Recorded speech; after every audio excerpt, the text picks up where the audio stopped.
A lot of people drink alcohol, John. That's not a depressing conversation. Somebody making a joke about you having a drink of alcohol. To those As in, listeners, you didn't lie, didn't you? You asshole. Go fuck yourself. To the viewers and listeners who have no idea what conversation we're having right now, I pointed out to James before the show that this pure aqua spring water, which they are welcome to sponsor us if they want to, is the only thing in the world that I drink usually. And James pointed out that because I'm only 19, I am an ignorant child who, when he turns 21, will be saying, no, actually, if it weren't for this water, I'd be dead because it's either this or alcohol. And so now James is like, I don't even know how to describe this conversation. But basically, she said I'm being depressing. Okay, I'm not saying you're going to become an alcoholic, crying to yourself to sleep on what could have been in that state football championship game where you missed the game-winning touchdown. I'm not talking about that, John. I'm just saying, though, that when you're 21, you might be out partying with your friends and you might have a few drinks, and then that's not water. That's all I'm saying. I will point out that there is a fallacy in that story because at no point did I ever play on the football team. But yes, I never said you played on the football team. I said it as an allegory to people who are depressed and are okay. Moving on. Well, I am not depressed, so this is a morbidly depressing topic to start the show on, and all because I made a comment about how much I love water. So, yeah. And John's whole thing about I'm not depressed. This is a guy who was moping about a girlfriend breaking up with him for 6 months. How do I know? Me and Jan kept the tab for 6 months. It was not 6 months. I don't care. It was not 6 months. Screw you. I know, because Jan won the tab. You know what? This is Spider-Man. It was bragging rights. It wasn't for money or anything, but he won the tab. This is Spider-Man's Tangled Web Show. I cannot believe this has even happened right now. What a way to come back. We've been off for 3 weeks. I'm Jonathan. He's James. He's also, if I ever see him, gonna have a serious dent in his face because I'm gonna punch him. Punch me. You're gonna come up to me and you're gonna go, James, I'm gonna punch you now. So I'm gonna drink this water, and then you're gonna fly back to wherever the fuck you're from, Losertown or whatever it's called, Cleveland, whatever. Yes, I know, James. We're 0-3. I realize that we are 0-3, and we've lost 2 quarterbacks in 2 weeks. So the Browns are doing amazing.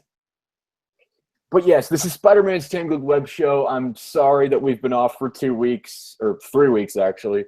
1 week, I unfortunately became very ill and was very ill for the remainder of that week on my birthday, which sucked. And last week, James had no electricity, so he could not do the show, and I was not about to do the show by myself. So, but we are back.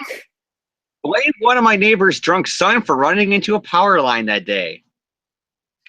See, James, tying it back into our earlier conversation. This is why you don't. Okay, to be fair, she claims that he wasn't drinking, but where that pole is, the only way you could hit it is if you were drunk, because middle of the daytime, and it was right there, and he went straight at it. All right, but what's been going on in the past 3 weeks since we've been away? Well, we've gotten some Renewed Vows variant covers, which, you know what, we're apparently getting a recolored version of ASM Annual number 21's cover, which some people are insisting is a new cover, but no, it's just the same one with new coloring. It's not a new cover, not at all. Just please stop. Miles Morales in Civil War II in the main Marvel book apparently kills Steve Rogers literally through his heart with a stake, which was a morbid image to end that issue on.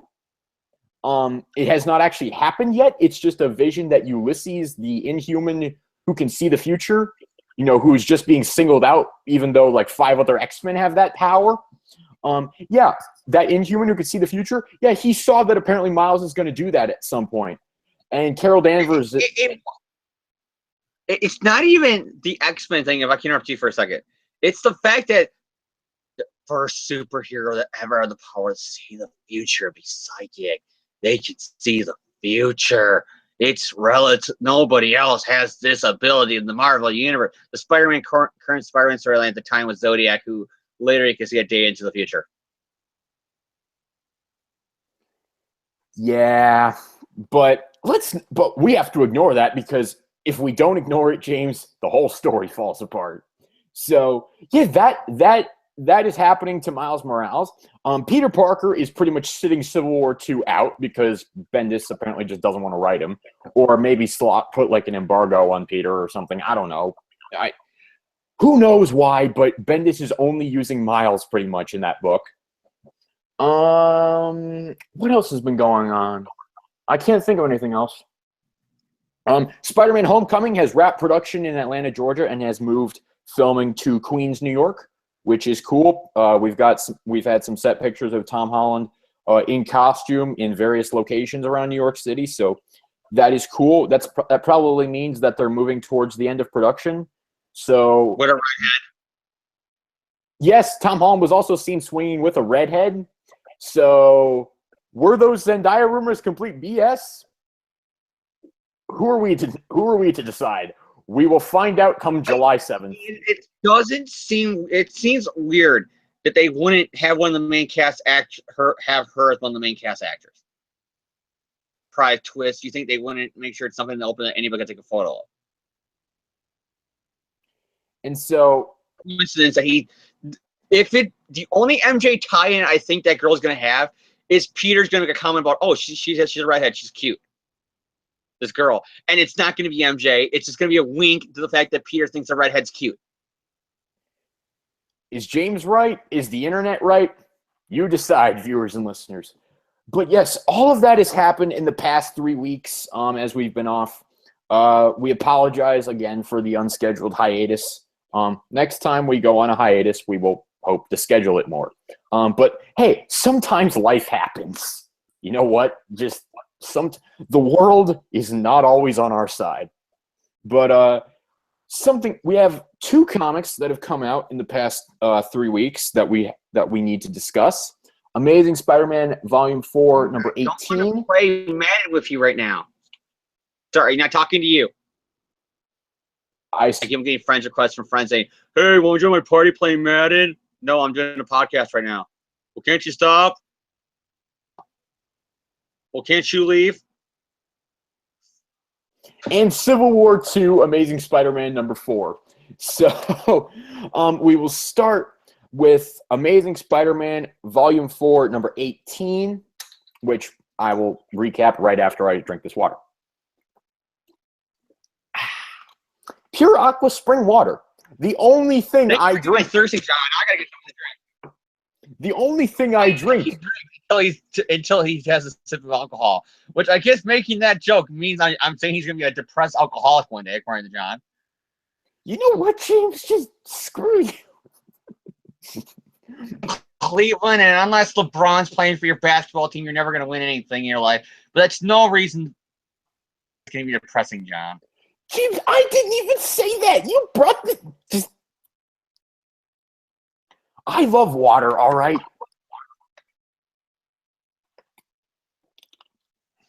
I love water. I do occasionally drink milk, though. Milk is very tasty. All right, but before Dead No More, Part 3, Full Auto. Writer Dan Slott, pencils R.B. Silva, inks Adriano Di Benedetto. I'm not sure. I apologize. I'm sorry. I really hope I'm not getting that wrong. Colorist Marte Garcia, lettering VC's Joe Caramagna, cover artist Alex Ross, assistant editor Allison Stock, associate editor Devin Lewis, editor Nick Lowe. Man, it took a lot of people to edit this comic. So we open a year and a half ago, back in Amazing Spider-Man Volume 3, number 15, when Peter Parker and Otto Octavius were fighting in the I don't remember what that dimension was called, but the Moreland dimension, the big spider, the web, yeah, the web of life, the big Moreland dimension, the dimension with all the Morelands in it.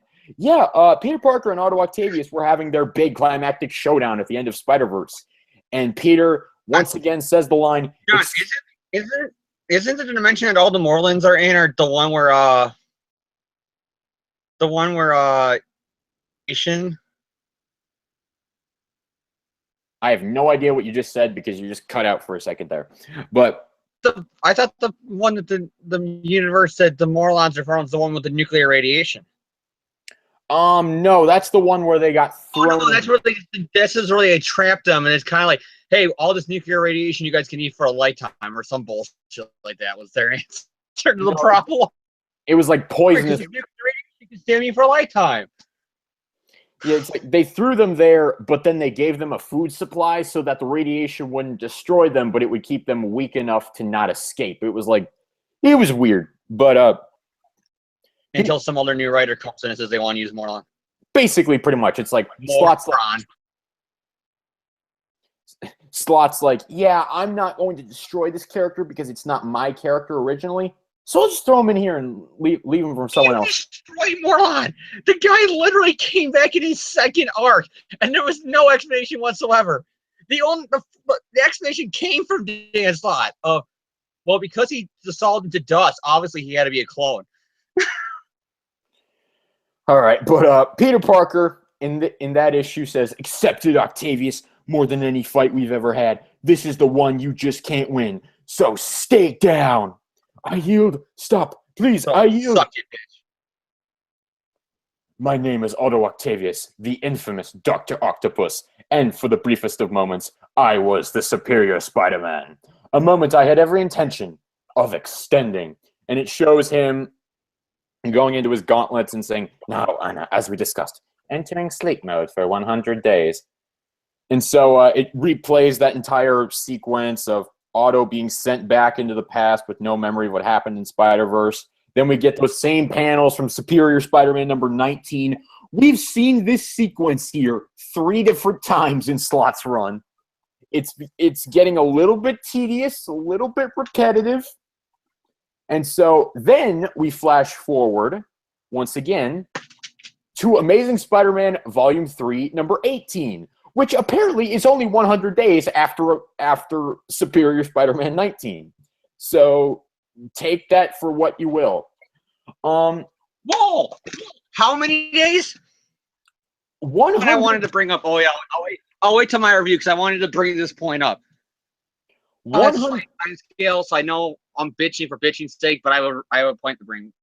100 days between Superior Spider-Man number 19 and Amazing Spider-Man Volume 3 number 18. But in Amazing Spider-Man Volume 3 number 18, as you remember, Parker Industries literally fell to the ground. And that was also the point where James had an amazing rant about Anna Maria and Sajani and Peter and Parker Industries and Otto and like all of that. And if you missed that rant about Volume 3, number 18, go back and watch. I think it was episode 50. That was a great moment. That was amazing. But so Peter and Sajani and Anna Maria and the Living Brain and all of them are digging through the wreckage of Parker Industries, and at that moment, you see the gauntlets that Otto Octavius Superior Spider-Man had during his Superior run, and the gauntlets that entered sleep mode for 100 days. So, it is revealed that Doc Ock actually put his own intelligence into his gauntlets. And he not only did he do that, he also modified the gauntlets to combine Transformers style and turn into a little Octobot. And at that moment, he intends to repossess Peter Parker, but he realizes that, wait a minute, Parker's regained his own body. That means he knows how to cast me out. I can't go back into his body. What's to stop him from doing it again? Fine. This shall serve as doing it again.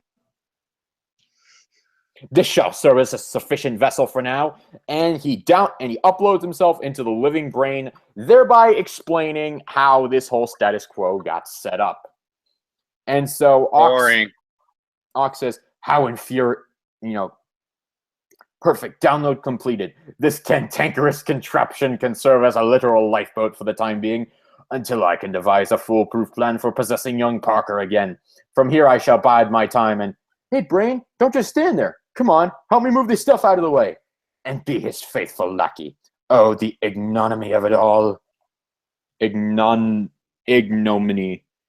I don't know how to pronounce that word, I'm sorry. Yes, Dr. Parker, right away. Click, click.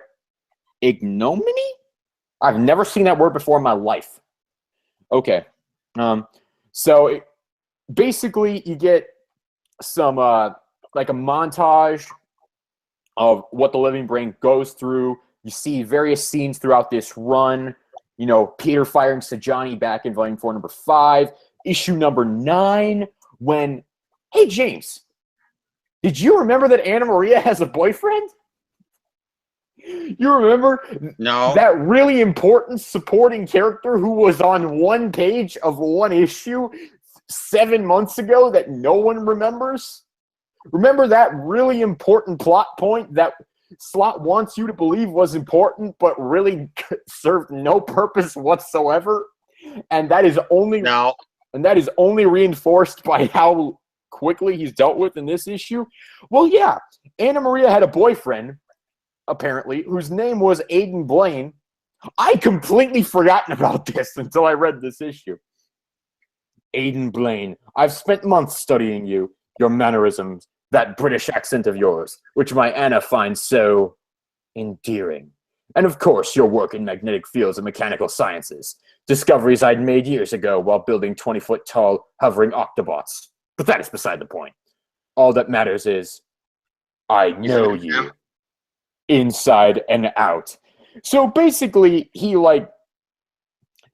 basically puts a date rape drug into this guy's drink and knocks him out cold, and then intends to put himself into Aiden Blaine's body so that he can be Anna Maria's boyfriend again or something, or, well, just so that he can have a body again, and that way he can be with Anna Maria. That would be such an interesting story to do, though. It's Spider-Man like, so how's it going? How's it going with dating Anna Maria? Great, it's going superior. Yeah. So you never told me. I got you got the British accent, but where are you actually from? London, Brisbane, Birmingham, Wisconsin. Then what's with the accent? My mother is from England. Yeah. My mother is from England. Computer typing for my work. So, how's your aunt? And Peter just looks at him. Can you imagine, like, the creative something they can do with that? And then it gets all creepy as the guy says, I'm from Superior, Wisconsin. Yeah, my mother's English. That's all I got the accent wrong. So, how's your aunt? She still is ever? You know what? That's the storyline I want now. It's like, I want Peter Parker and Aiden Blaine just sitting around the water cooler. No, Peter Parker and the Superior Aiden Blaine. Superior Aiden Blaine. No, that is the next title that we need. Screw Silk. Give me that title. Drop Amazing Spider-Man and do the Superior Aiden Blaine. Screw Silk. Screw the Prowler book. It's a premise of a sitcom. It's Doc Ock trying to have the average normal life of a normal average. He gets on the subway, blasts this thing. I am the superior subway rider. And the joke at the end of each season is how dumb people are not to catch on. But here it's actually comedic because he's harmless. He's just Aiden Blaine. God damn it. This superior... I built the superior briefcase to hold all my items. Let's imagine it's Peter and what's her name, the girlfriend that nobody gives a shit about. It's him and her, and Anna Maria and Aiden Blaine going on a double date. You could call that episode the Superior Double Date, where the whole time where he gets offended when Peter orders octopus. I am the only octopus that you shall ever face. Why? You're a dude. You're just a dude who I work with. Oh, but Do I know better. more. It's kind of burnt. So Peter goes, "Oh, whatever." And then he's like, "Oh, really now?" And he flips the table. What the hell? We've come up with the best sitcom ever. Oh my god. Oh, it's kind of tough. He flips the table, gets really offended by that. All right. That's it. We want the Superior Aiden Blaine book now. Just please. Written by Dan Slott. All right, but what was even happening? Oh my god! I gotta get ready for my date with Anna Maria. I gotta do something for her. I gotta do something that she would never expect.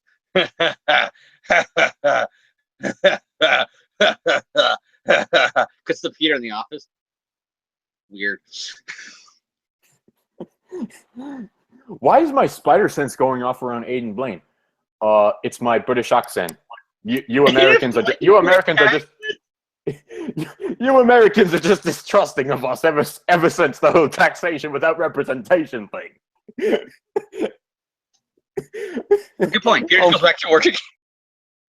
He's like, okay, I don't want to be accused of nationalism. Okay, that's a hefty lawsuit, and I'm a CEO. I can't deal with that. Even better. Peter as Spider-Man comes into the office, walking around there. You're like, oh, I gotta go see Parker later, but I'm just gotta do some things in the office here. Hey, Aiden Blaine, kind of fight I had to get through with this villain, this new guy. Powers of kind of like Dr. Octopus, but a little bit better. You know what I mean? He has the mechanical arm thing, but it's actually kind of cool. Superpowers. I can actually punch him in the face without worrying about concussing him, like that weak old crippled Dr. Octopus at me. Oh man. Okay. What was even happening in this? I'm writing that as a fanfic, and I'm submitting that tomorrow. Literally, I can't even focus on this comic right now because like the awesomeness is too long. Look at how we made this guy a better character than he actually is. We did it in 5 minutes. This comic couldn't do it in 7 months. We did it in 5 minutes. Oh man. All right, but okay. So Aiden Blaine, Doc Ock fails to transfer himself into Aiden Blaine's body because apparently the psychic transfer that he set up only works between him and Peter. Like he can only swap bodies with Peter. It doesn't make sense how he can switch into everything else, though. It's like he can just magically put his mind into Octopus. It's not organic. I guess it's okay. I guess like it has to be a certain DNA, maybe. I guess, but yeah. So he fails. It's just a loophole for Doc Ock not to just do a body switching gimmick for the rest of his career. So he fails to put himself into Aiden Blaine's body. And so what does he do in order to get this guy out of the way since he can't become the superior Aiden Blaine? He gets him a job in Australia. So see you later, Anna Maria. And Anna Maria just like, she looks at that like, what the hell was that? Was that supposed to be a subplot? Because that really didn't go anywhere. But so she's crying. Why am I so bad at this? Anna, click, click. You're a ninja. Incoming call, Peter Parker. Great. Your current BF out the door, and now a call from your sort of ex, who's your boss, and also Spider-Man. Not awkward at all. So Peter tells her about the whole ASM Volume 4, number 16 situation, blah, blah, blah, blah. He tells her about New You. And then the Living Brain, Doc Ock in the Living Brain comes over. Query, why do you designate Dr. Parker as Slick? Oh, that's what I used to call him, Brain, back when we were dating. And now that Aiden is out of the equation, will you, what, equate with Pete again? I don't think so. When I liked him that way, he wasn't himself at the time. He was someone else, a man named Otto. I knew it. She never cared for Parker. It was me. Always me. So if How he reacts. Like, I knew it. She didn't love a man she never met, technically. so if Kind of how it works, Otto. so if this Go home Otto with you. were here right now, you would ew no. Explain. It's like this. I never knew anything about Peter Parker or Otto Octavius, but before both of them walked into my life, with Otto's mind in Pete's body, and I didn't know that either of them were Spider-Man or that metal arm guy he used to fight all the time. But that's who I was dating, Dr. Octopus. Metal arm guy. In the Marvel Universe, there were people who just think Otto Octavius is the metal arm guy. Dr. Octopus, inside Spider-Man. Weird, right? And I didn't learn any of that until it was all over, and Otto was gone. That's when I read up on him. Guy was a kook, a monster. He tried to blow up the whole world once, which I was alive to experience and happened in Slot's run, but I didn't notice somehow. That's like somebody in the real world saying, yeah, I didn't know who this Osama bin Laden guy was, so I had to read up on him. Some pretty freaky shit. Not a nice guy. No shit! It's common knowledge. It's like terrorist, just like Otto Octavius in the Marvel Universe, is a fucking terrorist. It's like, what? I'll get to that in my review. Just this page is just, oh my gosh! But it's a damn lazy fucking excuse to explain why she doesn't love Otto Octavius. When the obvious thing would be, okay, I don't want to jump over here. So yeah, Ock is like, what just happened? What just happened? I don't know, Ock. You tell me. I don't know what just happened. Everything is falling apart. I completely forgot about continuity, which is weird for Slot. I must fix this. I need a new plan. There must be a way to win. But first, I must free myself from this miserable mechanical constraints. I need a body, and I can do better than Aiden Blaine. This new U technology is the answer. There is no one better than Aiden Blaine. There is no one better. The superior Aiden Blaine. All right, so basically, he's like, she loved me in Peter Parker's body, so I must have Peter Parker's body again. So Ock tricks Anna into going to New York to see Peter again. They show up there. Peter's like, Anna, hey, what brings you two to the Baxter Building? What? The Living Brain said you wanted us to pop over in person. This is so weird. He's been acting up a lot lately. Sorry to hear that, LB. Okay, I don't know why you're calling your robot that, but okay. Sorry to hear that, LB. Why don't we take you upstairs to my personal lab? I'll give you the once-over, and we'll have you as good as new in no time. What do you say? Thank you, Dr. Parker. Click, click. I'm sorry, like, every time I read that click, click, it just, like, it gets distracting after a while. But, I can't remember. It's been a while since I read it. In the original Spider-Man, did he do that to Living Brain? The click, click? I don't remember, to be honest. All I know is that Ock is that Slot and always writes it in here, and it's just like, it gets annoying. But, so yeah, they take Living Brain they take Ock up to the lab. How's this brain? Functioning at full capacity, Dr. Parker. And now, the same Dr. Parker. Can you stop calling me Dr. Parker? It's kind of weird. Who programmed you to do that anyway? You did when you were Otto Octavius. Well, that's not a thing anymore. Oh, Otto went bye-bye. I'm 100% Petey. How did that happen? How did you do it? Explain! It's like, he's forcefully saying how do you not know that this is Ock? Wasn't anything I did. And I get this is part of the memory that was downloaded the event, so that's their loophole out of it, that he doesn't know about Otto giving up, his humanity for Peter. But then that leads me to believe that the real Dr. Octopus is dead. Of him. Yeah. Excuse me. Wasn't anything I did. Ooh, what have we here? Explain the parameters. How? Why was Otto erased? I guess you could say it was because of me. Anna, I was in trouble. The Green Goblin captured me, and Otto didn't think he'd be able to save me. But Otto is was smarter than the goblin. Nah, Gobby kept getting the better of Ock, and Otto knew there was only one person who could stop him. Me. Error. No, Brain, it was a good thing. Your old master did something noble that day, and humble. He admitted that I was the superior Spider-Man. He asked for help, and out of love, he wiped his own brain. Lies, lies, lies.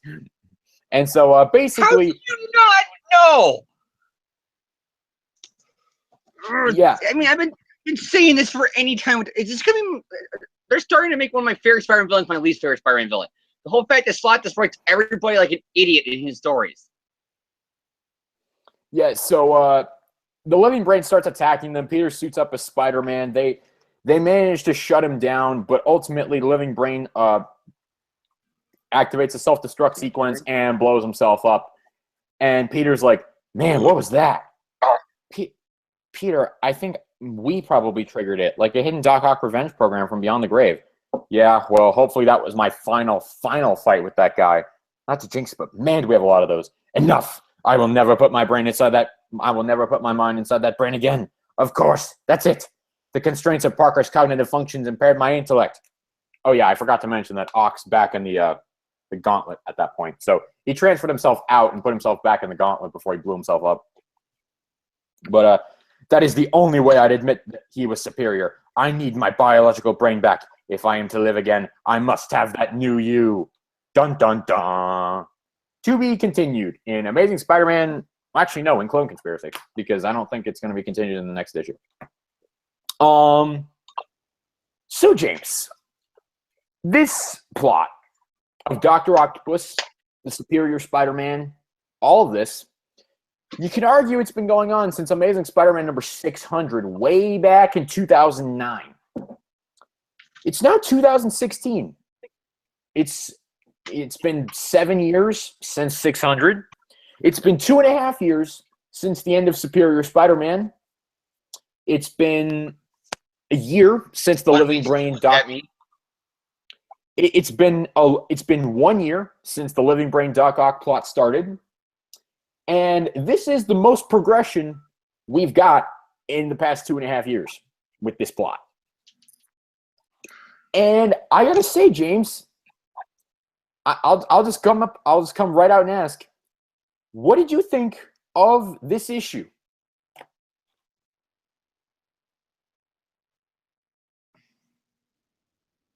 It's stupid. It's stupid. There's a lot of dumb, questionable mistakes. Been 100 days, and I'm not boasting. Yeah, I know the slating time scale, blah blah blah blah blah blah blah blah. It's a comic book. Is it only 100 days? When we know that between issue 18 of the last volume and Secret Wars was what, 8 months? Well, no, they're not talking about that. They're saying that between Superior Spider-Man number 19 and Amazing Spider-Man Volume 3 number 18 was 100 days. So wait, that still doesn't add up because Peter says it's been a year. Yeah, see, that's where the sliding time scale probably has to come in, because a little bit of time discrepancy there. It's just that it's.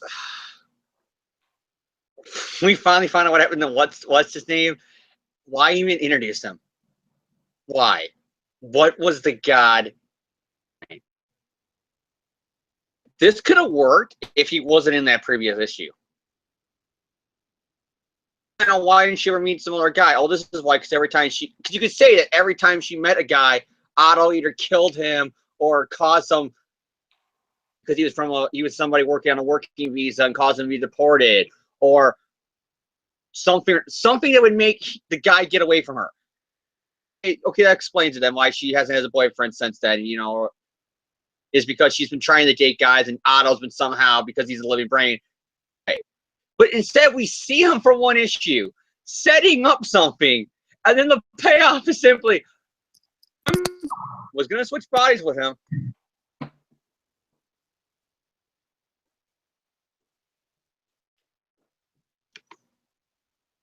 it's just like, oh my god. Okay, so John's gone. So I guess this is the James show for right now. I drank too much of that water and has to use Little John's room. So just continue my point while he's gone, because I think I pretty much just told John all this stuff, earlier. It's just really stupid. You got that and the idiot ball that was Superior Spider-Man. Otto's in the storyline. Nobody touched that ball. The way he's talking, how the fuck don't you put 2 and 2 together after everything that happened? Anna Maria not knowing who the fuck Dr. Octopus is. That's bullshit.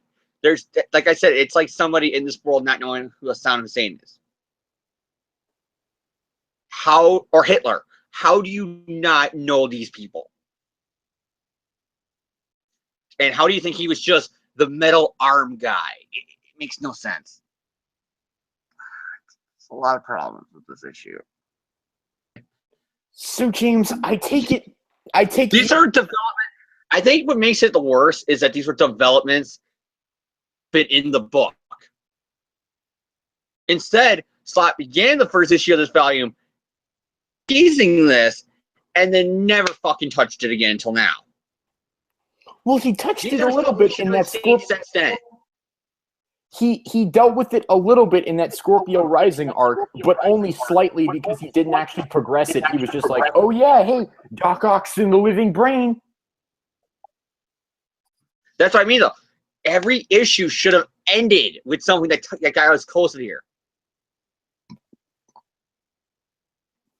I mean, it's to the point of that whole thing that they set up in that first issue is moot. Because we're not even going to get the payoff of Shijani, or I'm upset about because I didn't even like her. You're not going to get no payoff there. The Doc Ock stuff didn't get no development until they crammed it all into this issue. Somehow she didn't know who the fuck Doc Ock is. The timeline is really wonky. Dead. This is just going to be a clone. It's not the real guy. Because he just made a copy of his memory and put it in here. It's not that as soon as I disappeared or deleted my own memories, delete. He didn't do that. Better off would have been for me, I think, would be, I think he deleted himself, but he downloaded himself into a computer and he's, I'll be get you later, Spider-Man. That it was just, it was a copy he had back then to explain why he doesn't remember Peter and he was Superior, which is lazy. So, James, should I even ask, are you going to give this a thumbs up, a thumbs sideways, or a thumbs down? Thumbs down. Okay, he's giving a thumbs down. I am not as negative towards this issue. All right, I'll start right off. I'll give it a thumbs sideways. I do not hate this issue. I don't necessarily dislike it. It's just that it has some WTF moments. It's like James was saying, the Anna Maria didn't know who Doc Ock was. How? He literally held the entire world hostage in a story written by the same guy who wrote this issue. A plus B is not equaling C there. Nothing is making sense there. Why? How do you not know? And also, just to echo another point that James was making, how do these guys not figure out that that the living brain, at least something was wrong with him? Because why is he forming that good of sentences? Why is he speaking that proper of English when he's talking to them? The living brain usually didn't do that as far as I know. I could be wrong, but that seemed off to me. He's being Doc Ock.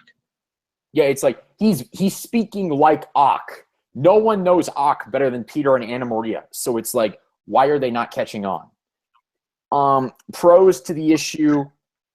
Well, I was going to put – look, from a creative standpoint, objectively, Aiden Blaine is a con because Aiden Blaine is such a useless character, and like for Slott to try to hype him up. Oh, he's a con in my book. It's just the the fanfic ideas I can do with him is just what I like about this guy. Yeah, It's that's nothing to actually slap on out. I'm taking his character and I'm stealing his character and I'm making it into my own character, my fanfics, where he's gonna be this totally awesome badass guy. yes, that was the superior Aiden Blaine is the best thing we've ever come up Spider-Man, with. he's coming back and he's gonna replace Harry Osborn as the new supporting cast best friend.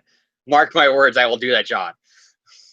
But yeah, Aiden Blaine creatively was a complete failure because Slott tried to build him up as important when really he was on one page in one issue before this. And in this issue, he was in a total of, let's see, 1, 2, 3, 4 pages. So he had 5 pages total throughout 54 years of Spider-Man history. He is so important. James, isn't he so important? He's so important. But yeah, that's a. My fanfics, I'm gonna make him the main character. Yes, he's the star. All right, but hey, fuck Spider-Man. He's the star. That's like the slogan for Dan Slott's run on Amazing Spider-Man. But yeah, pros to the issue. I thought that generally the idea of having a whole issue from Doc Ock's perspective, detailing everything that's been going on with him, is actually a good idea, given how important he's been to Slott's run. If they hadn't given him an entire issue for this, it probably would have felt like a cheat. So I can understand that, and that part didn't bother me. The artwork is pretty good. I like Silva's Spider-Man a lot. I think that he really draws him well. Let's see, what are the pros do we have for the book?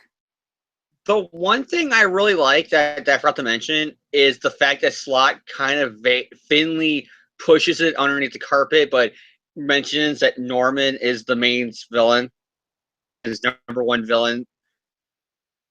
Goes, oh, so Green Goblin did whatever it was. Oh, so let me guess, Otto beat him up, and then he's like, no, actually, Norman outsmarted him, was totally better badass villain than he ever was. So he gave up and let me have my body back.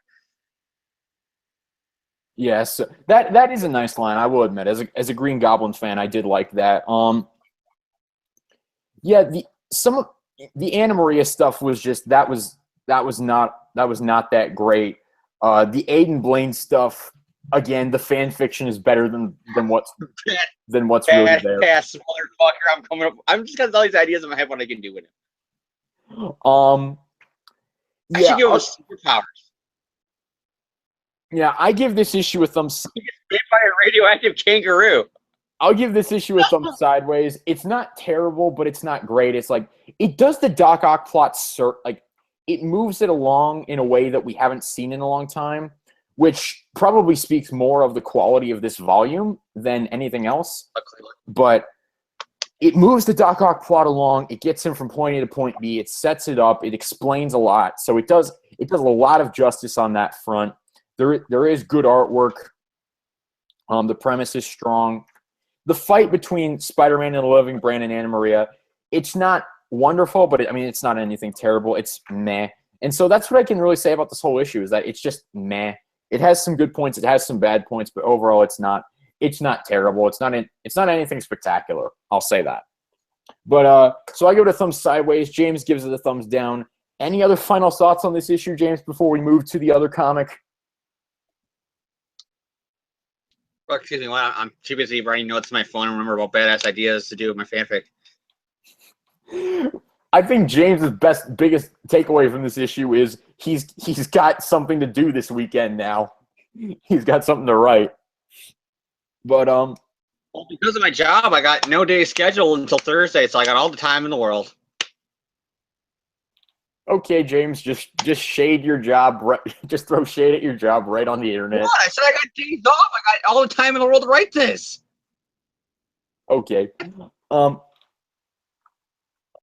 John's the one who's reading into lines that are not meant to be read into. I don't know. You just said it in a sarcastic tone. I don't know. But fanfic. Yes, it's sarcastic. It's sarcastic because you think I'm actually going to write this fanfic. Oh, really? You're not? Oh, man, I was looking forward to it. Okay, but I mean, I can write it right now. Page 1, he's awesome. Page 2, he's awesome. Page 3, better than Doc Ock. Okay, Civil War II, Amazing Spider-Man #4, wrapping up this this tie-in arc right here. We got writer Christos Gage, artist Travel Foreman, color artist Rain Barreto, letterer VC's Joe Caramagna, assistant editor Allison Sock, associate editor Devin Lewis, editor Nick Lowe. Man, why do they need so many editors on Spider books recently? But yes, for those of you who may have forgotten, well, for those of you who may have forgotten where we are with this arc, let's catch you up. Civil War II is the main Marvel Universe event that's going on right now, and it's all centered around Ulysses, the Inhuman, who can see the future. And Spider-Man has been trying to teach him about great power, great responsibility, all of that stuff. And in doing so, Ulysses has a vision about Clayton Cole, a.k.a. Clash, saying that Clash is going to go crazy and fight Spider-Man again. And that eventually comes true at the end of last issue. And that's where we pick up the beginning of this issue after the two had worked together to defeat the Robot Master. Spider-Man said, you still violated your parole, and that's like kind of a bad thing. And Clash is like, you're treating me like a criminal, so that's what I'm going to be. So he attacks Spider-Man. So the issue opens. You want to treat me like a bad guy? Fine. Say hello to the bad guy. Clayton, stop it before someone gets hurt. So Spider-Man whips out an anti-sonic inverter to try and stop him, but Clayton says, I've upgraded my tech. That kind of stuff can't hurt me anymore. So Spider-Man tries to dodge his attacks. He tries to use his surroundings to his advantage, but Clayton ultimately gets the better of him, buries him under some debris. But Spider-Man eventually tries to talk to him. Clash isn't who you are. He's your fear and loneliness and anger. Believe me, I know how that feels. But you have a choice. I don't. The vision that Ulysses kid had, it came true. Which means none of us have a choice. The future's set. Wrong. I've personally changed things he saw. Stopped them from happening. Ulysses' visions, it doesn't define you. You decide who you are and what you're going to be. Are you going to cling to the Clash tech like a crutch, something that makes you feel strong even when it's ruining your life? Or are you going to redefine yourself? Find something else you can make your mark with, either at Parker Industries or on your own. Oh, shut up. Melted your way. So that's the point where Mendel Stromm manages to get back up after his defeat in the last issue. Spider-Man looks at Clash and says, Clash, we got to take him down. We got to stop him. Or not. What? Why are you running away, Clash? Well, you see, I just don't feel like fighting him. This is not my life anymore. So basically, Clash says, screw you, Spider-Man. I'm just going to leave you to the mercy of all these robots. And Spider-Man says, okay, well, that's not a problem for me.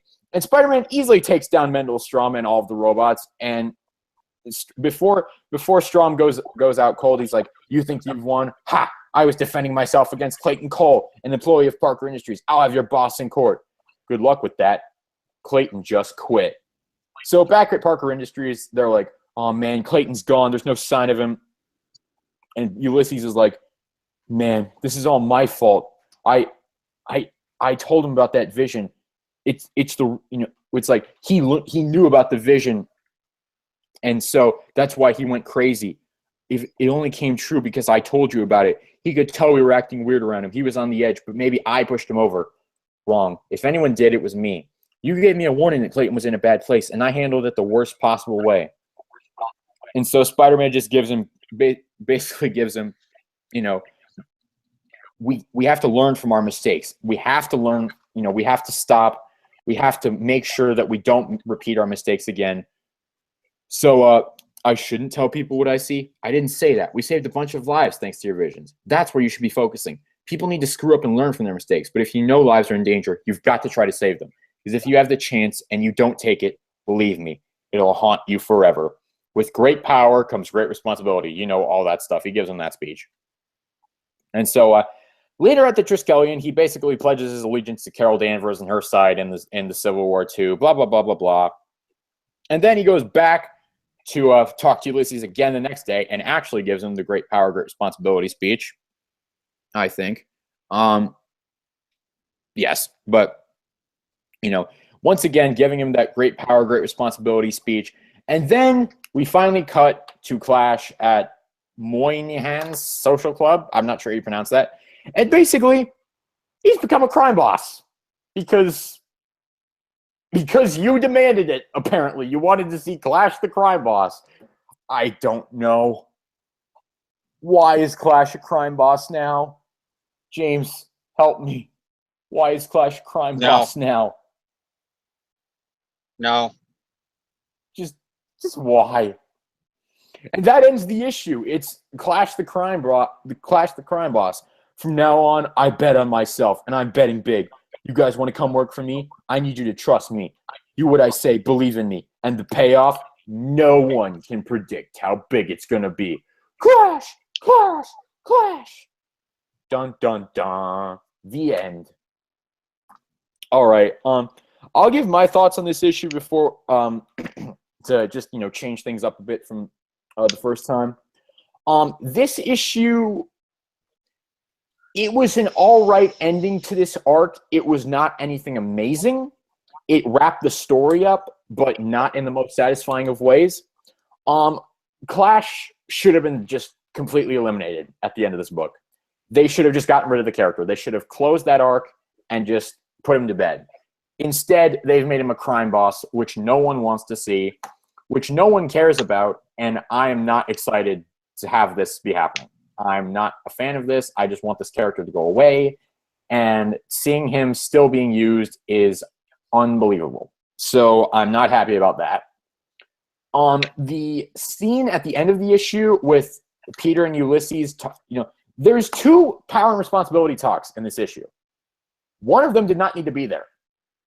When Peter goes back to talk to Ulysses again after he talks to Carol Danvers, that entire scene is unnecessary because it basically is just Peter repeating the thing he said 2 pages ago. So that's a bit of a letdown. Peter giving Ulysses the great power, great responsibility speech, that's fine. That's in character. We come to expect that from Spider-Man. That's fine. That doesn't bother me. The fight between Peter and Clash it's all right. It's very short. It's not really what was advertised as the issue, was solicited as, but that's Marvel at this point. Who cares? It's okay for what it is. It's not anything extraordinary. I like that Peter manages to get through to him. That's exactly what Peter would do. He would talk him out of it instead of just trying to punch his way out. That's very Peter Parker. So all of that's good. Again, I give this issue a thumb sideways because it establishes Peter being on Carol's side, and it wraps up the Clash storyline, but also doesn't. It wraps up that one part, but now puts him in the crime boss position when really you should have just gotten rid of the character in the first place. But the Ulysses Peter stuff is good.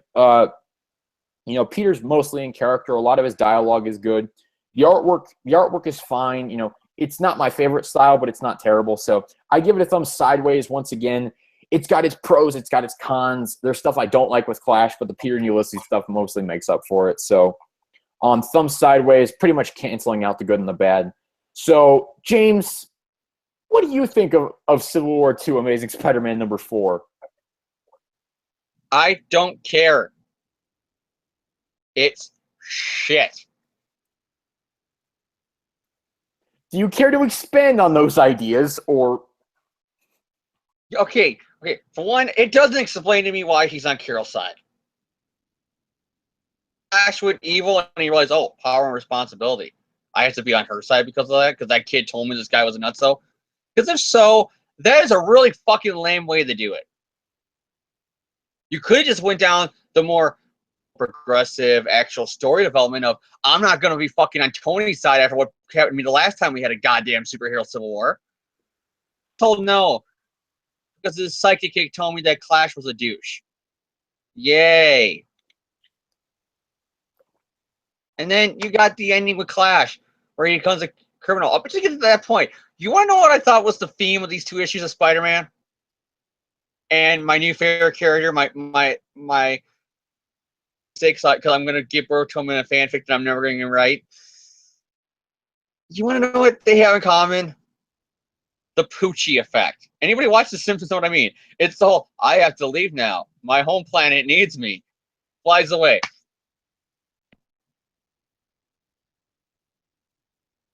Up until then, I thought that's where Clayton was going to be. He was just gonna. And then you see he's a crime boss, and I realized, you know what? That's what leads me to believe, especially because Peter has to repeat that whole power and responsibility. I guarantee you, the original ending was just and vibrating into nothingness and had to go now. His home planet needed him, and then died on his way to his home planet. What a better comic. Came in and said, "No, I have ideas with him. Even though I didn't use him for 2 years, I gave him to you to fill in for me for these stupid tie-in books. I make him a crime boss because I haven't already fucking did that with Black Cat." All right, James. So, do you have any other thoughts? And do you get? I assume you give this a thumbs down. Like, I'm just going to. Every goddamn issue of this miniseries, I have given it a letter grade. And it's letter S for shit. All right, so that's going to conclude the review section for this week, and that's also going to conclude this episode of the podcast because, yeah, the past 3 weeks, apart from these two comics, have been. You want to know if I can have one more thing?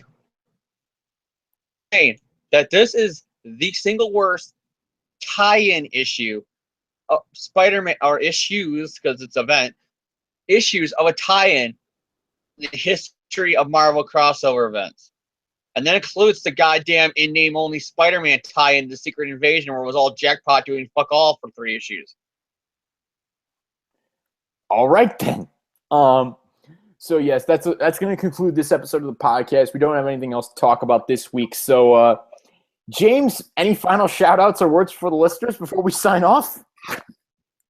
Shout out to Total Nonstop Action Wrestling, which may or may not be having their pay-per-view because they maybe got bought out by Vince McMahon. Who knows? There's conflicting reports. Nobody knows.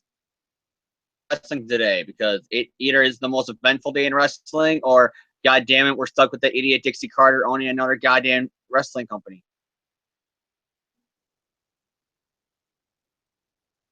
All right, then. Any wrestling fan who's watching this knows exactly what I mean when I say Dixie Carter's a moron. All right, but my shout-out this week, Marvel Stan Lee, Steve Ditko, Dan Slott, RB Silva, Chris Those Gage, Travel Foreman, all of them. Thank you for Spider-Man. Thank you for the comics reviewed this week. Other shout-out, I don't recommend getting sick on your birthday. I don't recommend that. So shout out to... I can honestly say I've never been sick on my birthday. Sick the day after, but that's from hangovers. Because I'm a depressing alcoholic.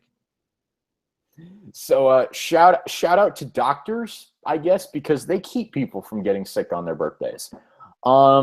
Shout out to Pure Aqua Spring Water because I drink you on this podcast, and apparently James felt that I needed to have. That was the weirdest conversation I think we've ever had at the start of a podcast.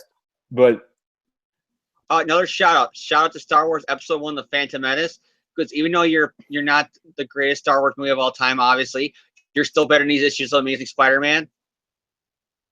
On my TV, The Phantom Menace is on. So shout out to The Phantom Menace because nobody's ever said shout out to The Phantom Menace before. So I'm being the first in the internet history probably. So James, you just got all the Star Wars prequel haters to hate our show. So prequels are better, boys. Prequels are good movies. They're underrated. Suck it. Other shout outs. I know that's not just me being an asshole, like pretending up here on this podcast. I legitimately will.